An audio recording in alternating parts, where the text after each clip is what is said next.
Oo, konta. Let's fool around with some famous buildings. Today we're talking about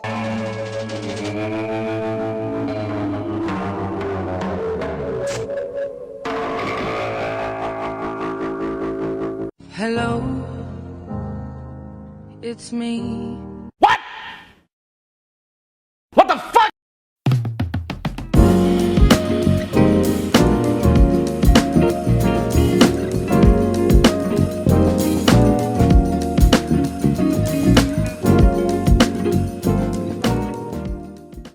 the Shanghai World Financial Center, the world's classiest bottle opener. Welcome to Shanghai, home of dumplings, neon skylines, and the bottle opener, one of the most iconic skyscrapers in the world. Located in the Pudong district, this 492-meter tall beast was designed by Pedersen Fox and developed by the Japanese Mori Building Company, structurally engineered by Leslie E. Robertson Associates, and built by China State Construction Engineering Corp. And Shanghai Construction Group. It's basically a global group project that actually worked. The tower mixes offices, hotels, conference rooms, and a ground floor shopping mall because if you're going to build a skyscraper, you might as well throw everything in there. The Park Hyatt Shanghai occupies the 79th to 93rd floors, and when it opened, it was the highest hotel in the world. Now it's the third highest because apparently skyscrapers are in a constant game of dick measuring with themselves. On September 14, 2007, the tower topped out at 492 meters, becoming the second tallest building in the world, just behind Taipei 101. It was also the tallest by roof height since it doesn't cheat with a spire. The observation deck opened in 2008, offering views from a dizzying 474 meters above ground. Architects loved it. It even won Best Completed Skyscraper in 2008, but in 2013, its taller neighbor, the Shanghai Tower, showed up right next door and said, "Move over, old man." Now together with the Jinmao Tower, the three form the world's first trio of adjacent super talls, or as locals call them, the Skyline Avengers.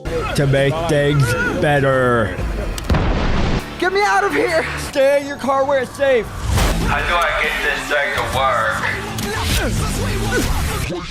I could do this all day. The Shanghai World Financial Center story started in 1997, right before the Asian financial crisis, which immediately said nope and paused construction. The tower was resurrected in the early 2000s with a new height, 492 meters instead of 460, and resumed construction in 2003. Then in 2007, a fire broke out on the 40th floor of the incomplete tower.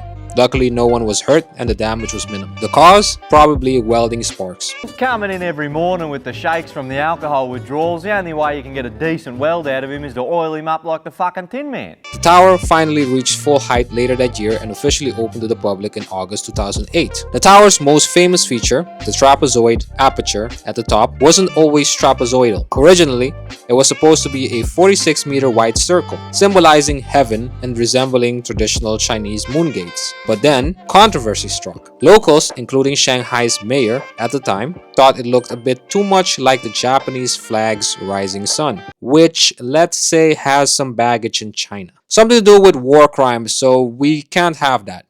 Are you telling me that you sent all our finest pilots to their death on a suicide mission to attack the one country that I told you not to attack and lost all the planes and oil in the process?